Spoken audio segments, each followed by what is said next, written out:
रुक जाओ। साथियों नमस्कार।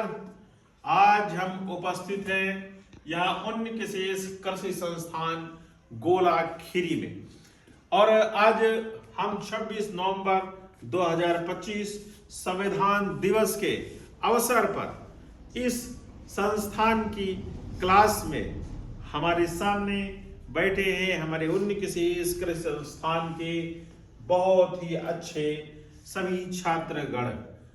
और चूंकि आज हमारे देश के लिए बहुत महत्वपूर्ण दिन है, हमारे देश के लिए बहुत अच्छा दिन है कि आज 26 नवंबर 1949 को हमारे देश में संविधान बन करके तैयार हो गया था। और इस संविधान सभा के अध्यक्ष हमारे बाबा साहब भीमराव अंबेडकर जी ने अपना बहुत जिंदगी भर का जो अथक परिश्रम था वो लगा करके और उन्होंने इस देश के लिए एक बहुत ही सुंदर संविधान का निर्माण किया।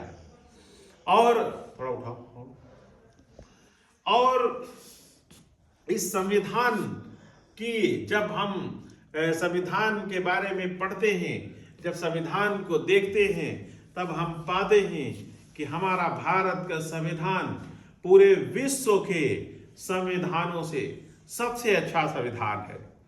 और हमारे भारतीय संस्कृति को जो हमारी पुरातन 5000 वर्ष से चली आ रही परंपरा से जो हमारे पूर्वजों ने तैयार किया, जो दस्तावेज तैयार किया, वो फाइनली आज हमें भारतीय संविधान के रूप में वो दस्तावेज प्राप्त होता है।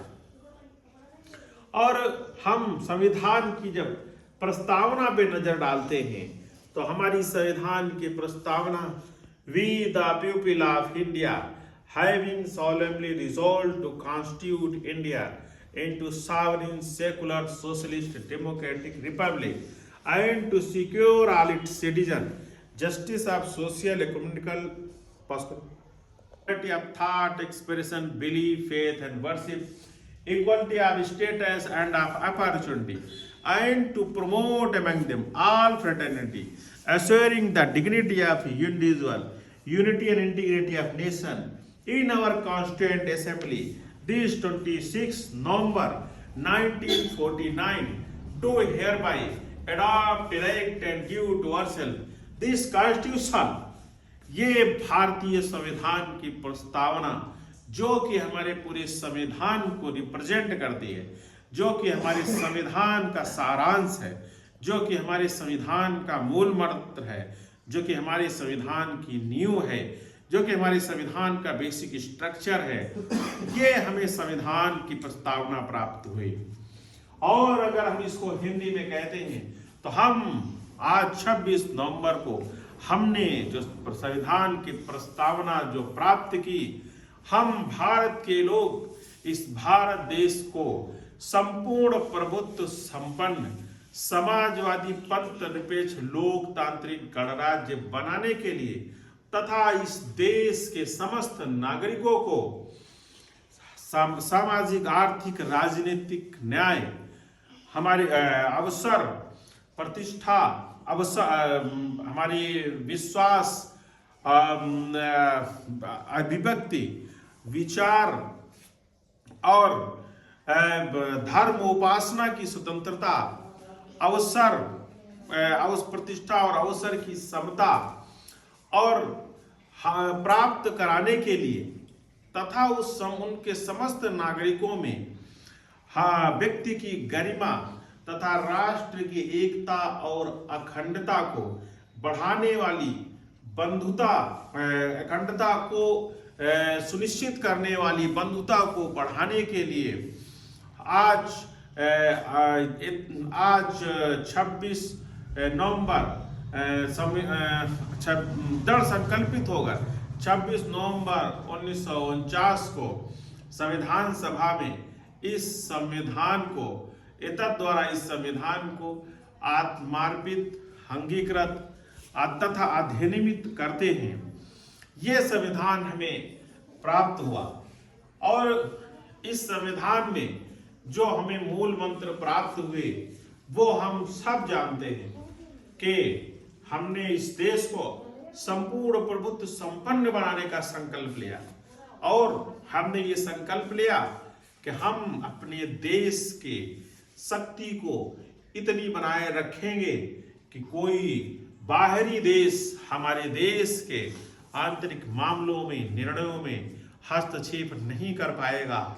उसके लिए हम सशक्त होंगे, स्वावलंबी होंगे, स्वदेशी को अपनाएंगे।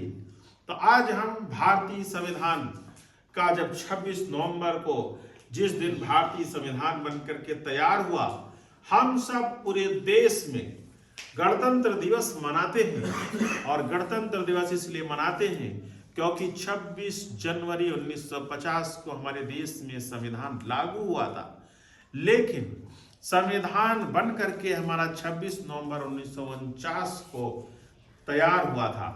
हम गणतंत्र दिवस, हम इस देश को एक गणतांत्रिक देश बनाना चाहते और हम गणतंत्र दिवस मनाते हैं। लेकिन आज भी हमारे देश में जब 26 जनवरी होती है, गणतंत्र दिवस होता है, तो ज्यादातर लोगों को ये नहीं पता होता है कि गणतंत्र दिवस क्यों मनाते। क्योंकि हमारे संविधान की प्रस्तावना में जो मुख्य रूप से बातें लिखी हैं, जो हमारी संप्रभु देश बनाना है, समाजवादी देश बनाना है, गणतांत्रिक देश बनाना है, लोकतांत्रिक देश बनाना है, तो इन सब में जो हमने लक्ष्य लिए, इन सब में जो संविधान का सबसे प्रमुख लक्ष्य था, जो सबसे महत्वपूर्ण लक्ष्य था, वो क्या था? गणतंत्रात्मक था, रिपब्लिक। हम इस देश में किसी भी वंशवाद को नहीं रहने देंगे। हम इस देश में वंशवाद को खत्म कर देंगे, क्योंकि आज भी बहुत से लोग वंशवाद से इस देश को चलाना चाहते हैं। वो सुन ले इस वीडियो के माध्यम से कि हम लोग गणतंत्र दिवस मनाने वाले लोग भारतीय हैं और भारतीय लोग इस वंशवाद को बहुत पहले से संविधान में ही समाप्त कर चुके हैं। तो वो ख्वाब देखना छोड़ दें, वो सपना देखना छोड़ दें कि वो इस देश पर अपनी चली आ रही पीढ़ियों के आधार पर शासन कर पाएंगे। वो अपने मन से ये ख्वाब निकाल दें। सच्ची सेवा जो इस देश की करेगा वही इस देश की सत्ता पर बैठेगा। तो इसलिए हम गणतंत्र का भी संकल्प लेते हैं और गणतंत्र मतलब ही होता है कि जिस देश का राष्ट्राध्यक्ष चुना हुआ होता है।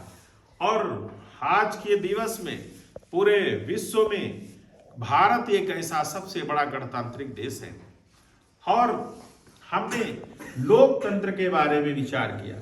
अभी हमारे प्रधानमंत्री जी ने राम मंदिर में ध्वजारोहण के अवसर पर अपने भाषण में कहा कि लोकतंत्र, हम भारत के लोग 5000 वर्ष पूर्व से लोकतांत्रिक हैं और लोकतंत्र किसी बाहरी देश से नहीं लिया गया है।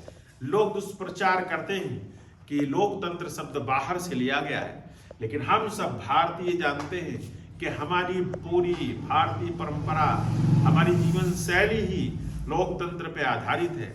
हम एक लोकतांत्रिक देश इसलिए है क्योंकि हमारे पूर्वज लोकतांत्रिक ढंग से सभी निर्णयों को करते थे। तो आज हमें गर्व होता है कि जब अगर बात करते हैं तो भारत के पास जो अगर सबसे बड़ी पहचान, सबसे ज्यादा गर्व करने वाली पहचान अगर वो है तो वो हमारा लोकतांत्रिक देश है। हम विश्व के सबसे बड़े लोकतंत्र हैं। हमारे देश में सबसे ज्यादा वोटर हैं। हमारा पड़ोसी देश चाइना, जहां की सबसे ज्यादा पॉपुलेशन है, लेकिन वो पॉपुलेशन वोटिंग नहीं कर सकती, इसलिए वो वोटर नहीं है, इसलिए वो डेमोक्रेटिक नहीं है, इसलिए वहां डेमोक्रेसी नहीं है। चाइना ने कितना भी विकास कर लिया हो, लेकिन आज भी उन मानवों को अपने देश की शासन व्यवस्था चलाने में भागीदारी नहीं मिली है। तो अगर मानव उनको कितनी भी भौतिक उपलब्धि मिल गई हो, लेकिन एक मानव के तौर पे भारत का प्रत्येक वोटर इस देश को संचालित करने में अपनी भागीदारी निभाता है। ये हमारे लिए बहुत ही गर्व की बात है। और हम सब जानते हैं कि हम आज राजनीतिक आर्थिक, सामाजिक और राजनीतिक न्याय की तरफ आगे बढ़ रहे हैं। हम उन सब व्यवस्थाओं को लागू कर रहे हैं जिससे हमारे जो सबसे निचली पायदान पर बैठा जो नागरिक है वो भी ऊपर आ सके और वो भी उन सब हक अधिकारों को पा सके जो भारत के संविधान में मिले हुए हैं। तो आज हम आर्थिक न्याय को पा रहे हैं, आज हम सामाजिक न्याय पर भी काम कर रहे हैं, आज हम राजनीतिक न्याय के तहत उनको भी बड़े बड़े पदों तक, राजनीतिक में भी बड़े बड़े पदों पर पहुंच रहे हैं। आज कौन नहीं जानता कि हमारे माननीय प्रधानमंत्री जी, जो कि एक ऐसे परिवार से थे जिनको हम देख रहे हैं कि वो जो कि उनके परिवार का संचालन चाय बना करके होता था, वो स्वयं बताते हैं। तो जब ऐसे परिवार से एक देश की सर्वोच्च सत्ता पर पहुंचने का कार्य हो गया है, तो हम आज पूरी तरीके से मानते हैं कि आज भारत में हर व्यक्ति इस न्याय को पा सकता है। हम आज विचार की स्वतंत्रता हमारे पास है, अभिव्यक्ति की स्वतंत्रता है, हमारे पास विश्वास की स्वतंत्रता है, हमारे पास धर्म की स्वतंत्रता है, हमारे पास उपासना की स्वतंत्रता है। लेकिन बड़े कष्ट की बात है कि आज इन स्वतंत्रताओं का लोग राजनीतिक हित साधने के लिए प्रयोग कर रहे हैं, न कि नागरिकों के मौलिक अधिकारों को मजबूत करने के लिए काम कर रहे हैं। वो उन अधिकारों को राजनीतिक मुद्दा बना करके खुद सत्तासीन होकर के अपने परिवार की सुख सुविधाओं के लिए कार्य कर रहे हैं, न कि वो आम नागरिक के लिए कार्य कर रहे हैं।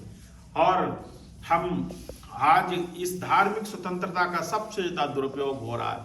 आज लोग ये समझते हैं कि धर्म के नाम पर जो इस देश की जो प्राचीन सनातन परंपरा है उसको जब तक चार गालियां नहीं दे लेंगे तब तक वो अपने को धर्मनिरपेक्ष नहीं कहेंगे। तो आज इस बात को भी समझने की जरूरत है कि धर्मनिरपेक्ष का मतलब ये नहीं है कि किसी दूसरे धर्म की आलोचना करना। धर्मनिरपेक्ष का मतलब है कि अपने धर्म को ठीक से समझना, उसका पालन करते हुए एक सर्वोच्च एक सर्वश्रेष्ठ व्यक्ति बनना। ये धर्म का स्वतंत्रता का मतलब है। धर्म की स्वतंत्रता का मतलब ये नहीं है कि हम दूसरे के धर्मों पर आक्षेप लगाने लगे।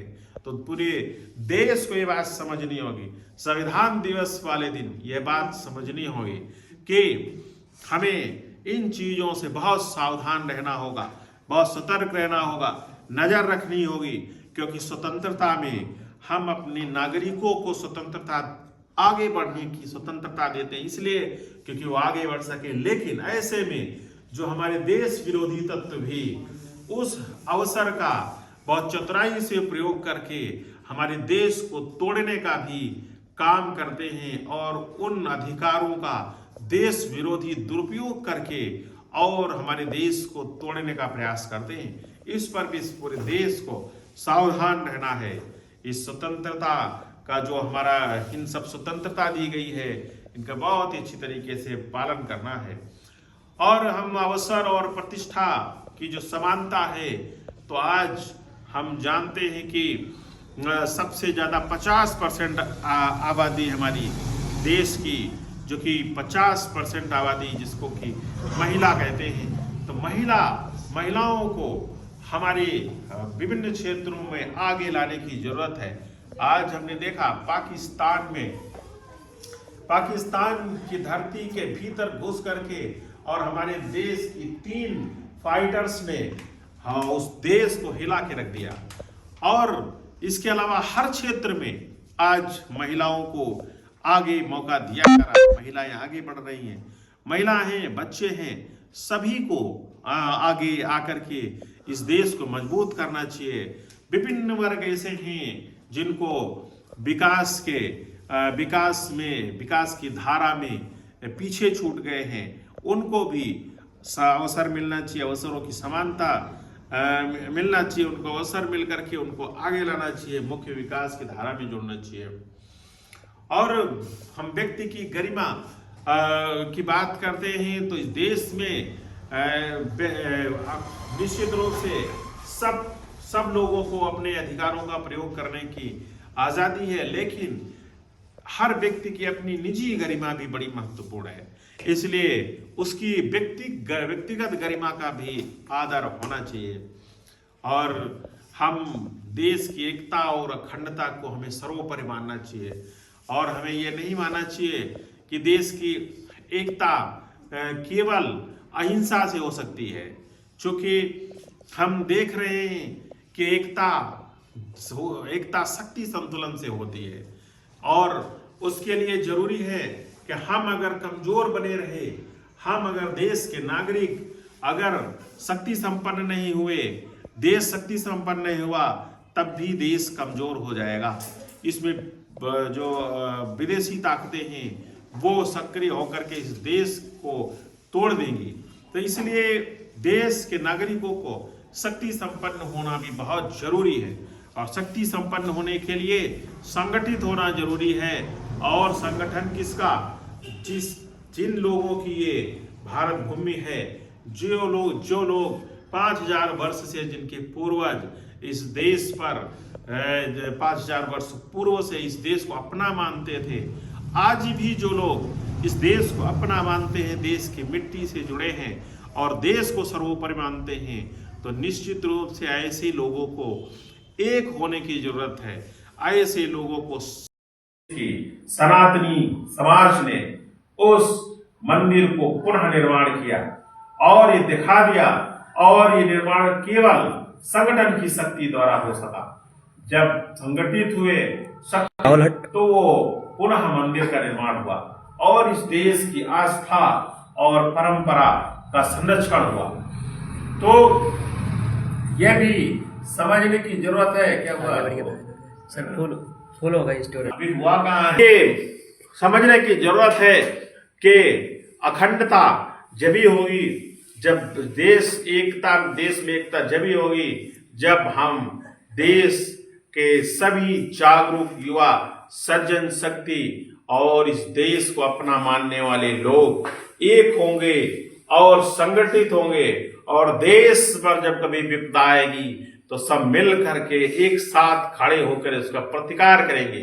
तभी ये भारत देश विश्व विजेता, विश्व विजयी, विकसित भारत 2025 तक विकसित होगा और सभी दिशाओं में मजबूत होगा।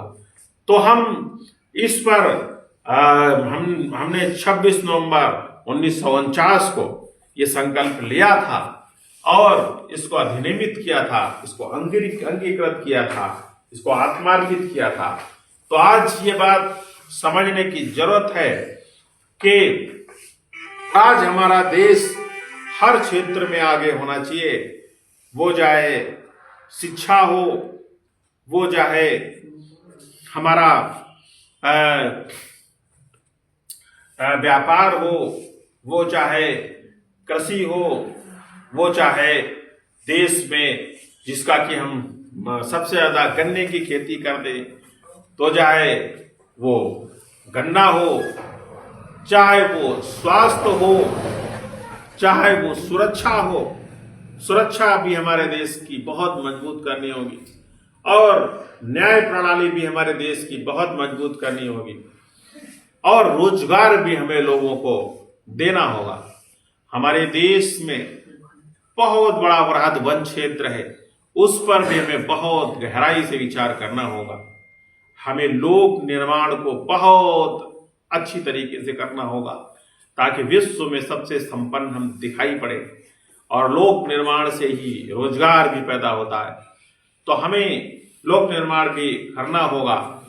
हमें परिवहन भी हमें जापान में जो सबसे तेज चलने वाले ट्रेनें हैं, सबसे तेज चलने वाले एरोप्लेन, सबसे तेज चलने वाले व्हीकल, हमें उनको विकसित करना पड़ेगा ताकि विश्व में हम सबसे शक्तिशाली और संपन्न दिखाई भी पड़े।